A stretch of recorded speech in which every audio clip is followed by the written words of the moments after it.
From what you are seeing here is this boy filling his cup up with water, and it is worth mentioning that what he is doing is ubiquitous among many people.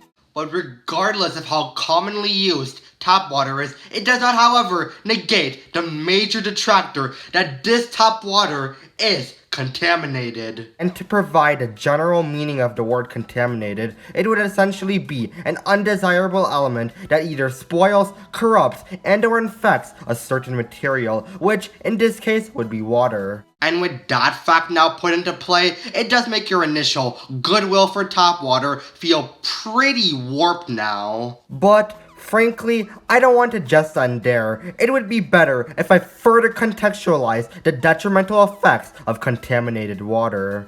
In fact, I want to go even deeper with this. What are the causes and effects of tap water? And moreover, how can it be combated? To begin, let's delve into the causes of water contamination, and there happens to be a large array of events that lead to the contamination of drinking water, but for time's sake, let's just list a few. That ranging from water being combusted with chemicals and minerals, to the utilization of fertilizers and pesticides, to manufacturing processes, all the way to sewer overflows and the release of wastewater. And ultimately, these effects, alongside several others, tragically amount to the tarnishment of drinking water or just any water in general. Being more specifically in how these previously mentioned causes can all lead to several detrimental effects, ranging from gastrointestinal illness to reproductive problems, all the way to neurological disorders.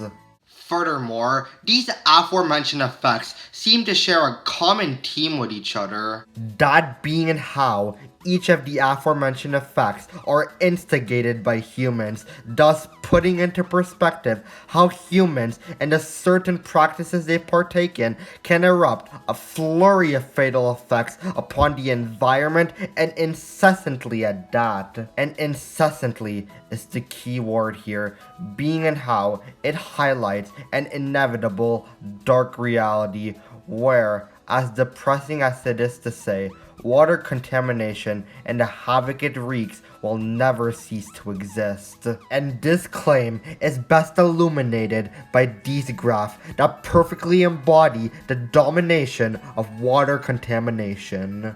But even in spite of the domination of contaminated water, it does not, however, deflect the fact that it can be feasibly thwarted. And these three incoming solutions I'm going to present should be adequate enough in ensuring the demise of water contamination. First off, for the people out there, please stop relying on tap water and or any type of drinkable water in the world that can possibly be contaminated. Second, for the health officials out there, they must strongly look through the safety of water, being through disinfecting it, filtering it, all the way to distilling it. And for the final solution, this would be directed to those who spark the contamination of drinking water, where they must think through the ramifications of their practices and what it has caused upon the environment, and subsequently, for the means to remedy their mistakes, they must abolish these practices of theirs,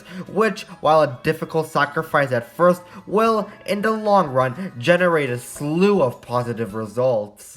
And all around, by exerting these previously mentioned steps, it can ultimately help unsubstantiate the contamination of drinking water, thus ensuring the well-being of water, the environment, and most of all, our health.